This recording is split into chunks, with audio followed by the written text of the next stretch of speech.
Joy, first of all জয়, সুস্থ আছো এখন? জি, আমার মা সুস্থ আছেন, তিনি ভালো আছেন। প্রথম কয়েকদিন ওনার মন খুব ভেঙেছিল, বাট এখন তিনি শক্তি পেয়েছেন, কারণ তিনি দেখেছেন যে আমাদের নেতাকর্মীদের উপর নির্যাতন চলছে। হ্যাঁ। বাংলাদেশে একটি বিশৃঙ্খল পরিস্থিতি চলছে, আইন শৃঙ্খলা বলে কিছুই নেই। হিন্দুদের উপর, খ্রিস্টানদের উপর হামলা হচ্ছে, তারা দেশ ভেঙে ছেড়ে বর্ডারে ভেগে যাওয়ার চেষ্টা করছে। তো এই পরিস্থিতিতে আমার মা এখন সিদ্ধান্ত নিয়েছেন যে তিনি দেশকে ছেড়ে, আমাদের দলকে ছেড়ে দিতে পারেন না, মাইনরিটিসদেরকে ছেড়ে দিতে পারেন না, আমাদের সাপোর্টারদেরকে ছেড়ে দিতে পারেন না। কিন্তু আজ জয়, সোনার বাংলার যে অবস্থা, সেই অবস্থাগুলো দেখে জয় কেমন লাগছে চোখে জয়? আমার খুব অত্যন্ত বঙ্গবন্ধুর মূর্তি পর্যন্ত ভেঙে দেওয়া। আমার অত্যন্ত রাগ লাগছে যে স্বাধীনতার জন্য আমরা জান দিয়েছি, রক্ত দিয়েছি।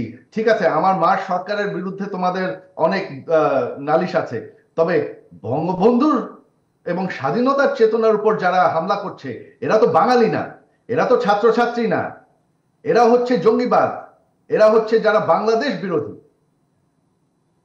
কিন্তু এরা বাংলাদেশকে ভালোবাসে না।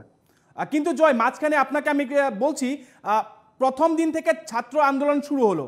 ছাত্র আন্দোলন গিয়ে যে পরিস্থিতিটা হলো, সেই পরিস্থিতিটা কেউ কল্পনা করতে পারছিল না জয়।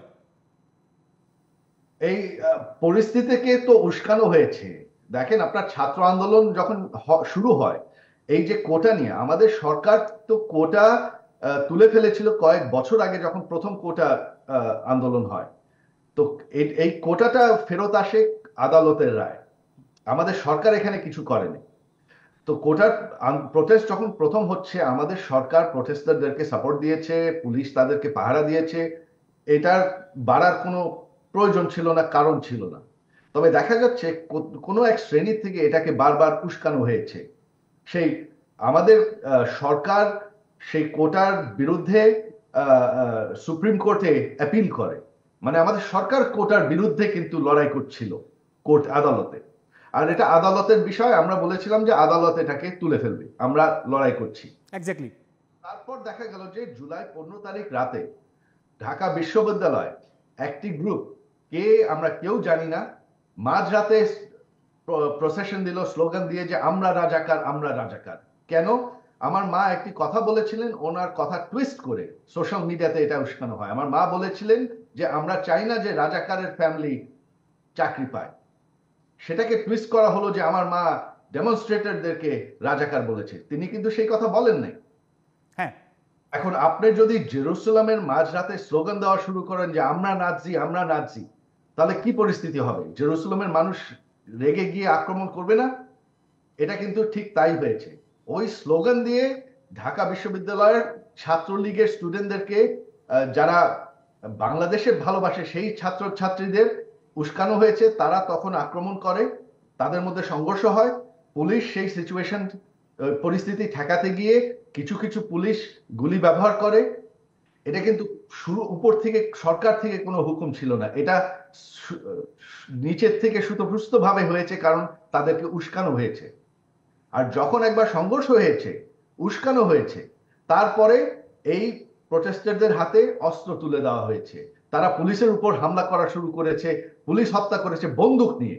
তো এই বন্দুক কোথা থেকে এসেছে? কিন্তু জয়, জয় আমি মাঝখানে আপনাকে বলছি, যখন প্রধানমন্ত্রী, প্রাক্তন প্রধানমন্ত্রী হাসিনা বাংলাদেশ ছেড়ে ভারতে আশ্রয় নিতে চলে এসে, তার সময় ৪৫ মিনিট সময় তিনি হাতে ছিলেন। সেই সময়ে তিনি দেশবাসীকে সম্বোধন করার জন্য একটি সময় চেয়েছিলেন, কিন্তু সেই সম্বোধন করতে দেওয়া হয়নি জয়।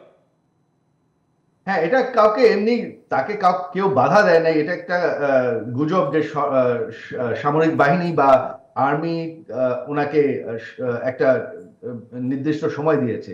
পরিস্থিতিতে এমন ছিল যে তিনি প্ল্যান করেছিলেন তিনি পদত্যাগ করবেন, একটা ঘোষণা দেবেন, তারপর পার্লামেন্ট নতুন একটা নির্বাচন করবে, যাতে একটা সাংবিধানিক একটা ট্রানজিশন হয়। তবে সেই রাতেই এই আমি বলবো, এদেরকে তো প্রোটেস্টার বলা যায় না, এদেরকে একটা মব বলা হয়। তারা আর্মির ব্যারিকেড ভেঙে চলে আসছে। আর্মিকে নিষেধ করা হয়েছিল যে এদের উপর গুলি করবা না। আর্মি আকাশে গুলি করে, তাতে এরা থামে না। যখন তারা গণভবনের দিকে আসা শুরু করেছে তখন আমার মার যে স্পেশাল সিকিউরিটি ফোর্স এবং প্রাইম মিনিস্টার্স গার্ডস ওনারা বলেন যে আমরা রেডি আছি। হ্যাঁ, আমার মা বলেছে, ওনাদেরকে বলেন যে না, আমি চাই না যে তোমরা এদেরকে হত্যা করো আমাকে বাঁচাতে। আমি এখন তো তখন তারা ওনাকে সেফ প্লেসে নিয়ে যায় হুম, আর হেলিকপ্টারের ব্যবস্থা করে। হুম, হেলিকপ্টারে ওঠার সময় আমার মা আমার খালাকে বলেন তুমি যাও, আমি যাব না, আমি দেশ ছেড়ে যাব না।